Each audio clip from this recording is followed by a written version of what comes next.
When I was 14 years old, I was very skinny, very pale. I had very straight, dirty blonde hair and large ears. The cute girls in my class had curly hair, very cute little ears, and pink cheeks that went very well with the pastel colors that were in fashion at the time. We're speaking 1985. In high school, everybody learns that beauty is a form of inequality, a resource, a form of capital that can be converted into other things: popularity, friends, dates, extra help from teachers. Today, 30 years later, the fashion magazines are full of young women with straight, dirty blonde hair, very pale skin, very skinny, and funny traits like large ears. For me, it's too late, of course. But the young girls I'm teaching today, the young women in my class, they try to emulate this look. They wear their long hair straight, they have skinny jeans to show off their thinness, and very bright lipstick to show off their pale skin. Beauty is a strange and very powerful thing. We value it very highly, especially for women, but we just have to take a very small step back to see how much it's socially shaped, how it changes over time, how beauty standards may differ, and what used to be nice now may look freakish or boring. And even at the same time, we see that people have very different beauty standards. Like all forms of inequality, money, fame, academic credentials, beauty is socially constructed. Collectively, we decided we value beauty and we value specific things as beautiful. But through this collective decision, it becomes an asset for those who have it and a handicap for those who don't. Now, how does this work? How is beauty a form of inequality? First, beauty is a form of inequality because beauty pays. Many studies have shown that people who are considered attractive by other people tend to be more likely to invite it for job interviews, make more money, have more friends, even live longer and are healthier. The reverse is also true. People who are considered less attractive socially, think of people who have a larger body, which is probably the most penalized look in present-day Western societies, tend to be penalized for that too, so they make less money, have less friends, etc. We tend to make assumptions about these people, about their personality. Psychologists call this the halo effect. And this means that if a person has one positive characteristic and beauty just happens to be the first thing that we see, we tend to assume there are more. So and if someone has a negative characteristic, similarly, we tend to assume there are more. So this way, beauty becomes a form of real inequality. The second way in which beauty is related to inequality has to do with gender. Beauty traditionally has been associated with women throughout the ages. Beauty standards change, but this remains the same. Now, this has not worked out very well for women.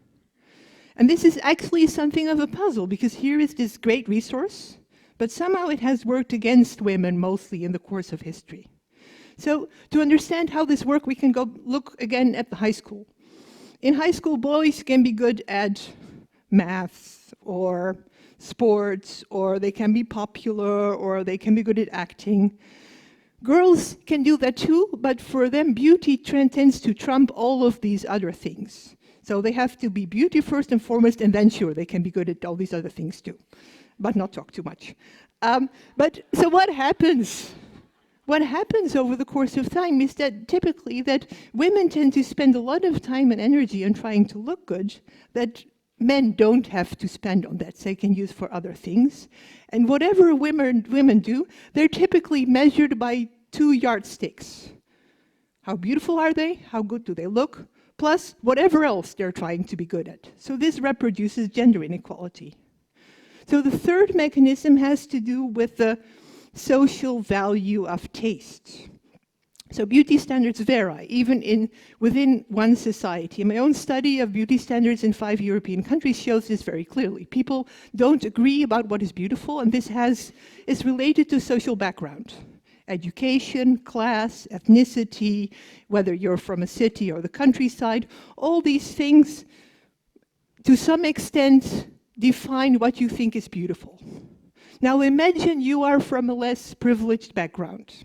Maybe you're from the countryside or you're from a working class background, and you go to a job interview and you try to look as good as possible by your own standards. So you do your makeup and you have nice hair.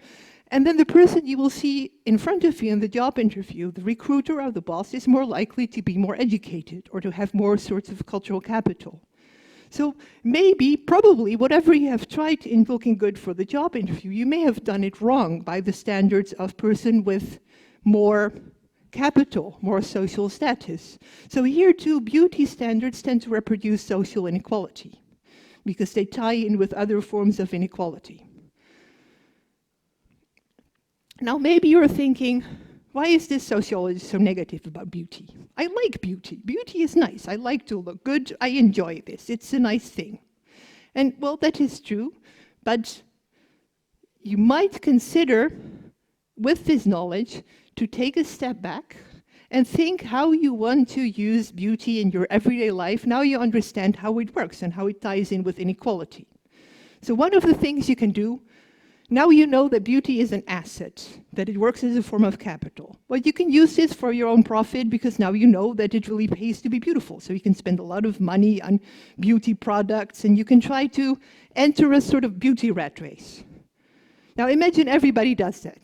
20 years from now, we'll all have spent a lot of money on potions and lotions and Botox. And the standards will have gone up collectively. But the system will not have changed because there is still this beauty rat race. So who benefits? Well, the beauty industry, mostly the people who produce Botox. So what else can you do? You can try to maybe challenge beauty standards. Look for different ways to be beautiful. Maybe embrace versions of ugliness even. Personally, this is a solution that I'm very sympathetic to. When I was in high school, a few years later, my hair was orange, my clothes were black, I wore very large earrings, things very large. I had very dark rings around my, so I had become a goth. I'm not sure if it made me more beautiful, but it definitely made me feel much better about myself amidst the pink, curly girls in school. So many subcultures do this. They play with a form of ugliness, and thus they stretch the narrow margins of the beauty standard. So they give more space, and as a sociologist, I can tell you, the more diverse a system is, the more difficult it is to make a hierarchy out of it. The other thing you know now is that beauty is very central to the way we judge others. Now, what can you do about this? Well, one thing you can do is try to learn, to teach yourself to cope with it. Think of how this makes you feel, search for empowerment. Many blogs do this, for instance. Try to deal with this, the stress of having to be beautiful all the time. Now, the problem, again, is that this is a very individual solution to a collective problem, or a system that is not good for most of us, and especially women. Plus, still, it's also good for the beauty industry, because there is another niche of the beauty industry that tells us that real women should feel good about their own bodies, but still they need a lot of lotions and potions to be a real woman, right? You can't just do it yourself. So a better solution, I would think, is to become aware of how you judge other people on the basis of their looks, to become aware of your own biases. So the next time you see someone who is very attractive, don't try to assume that this must be a great person, because maybe she isn't, maybe something else is going on. Or the next person, and this is something that happens more, the next time you see someone who is not that attractive, because they are overweight or they have bad skin, not try to assume immediately all sorts of things about their character. So, beauty is really a form of inequality. It's something that people can't control, that they have just received, and that people make very big decisions upon. I would say that is a form of injustice that we could do something about. But maybe you're not convinced. And if not, then consider this. Beauty just isn't a very good source of information. Both our biological makeup and our cultural training has taught us that beauty is something important, that it's something to value, something that gives us information on which to act. But that probably is not true.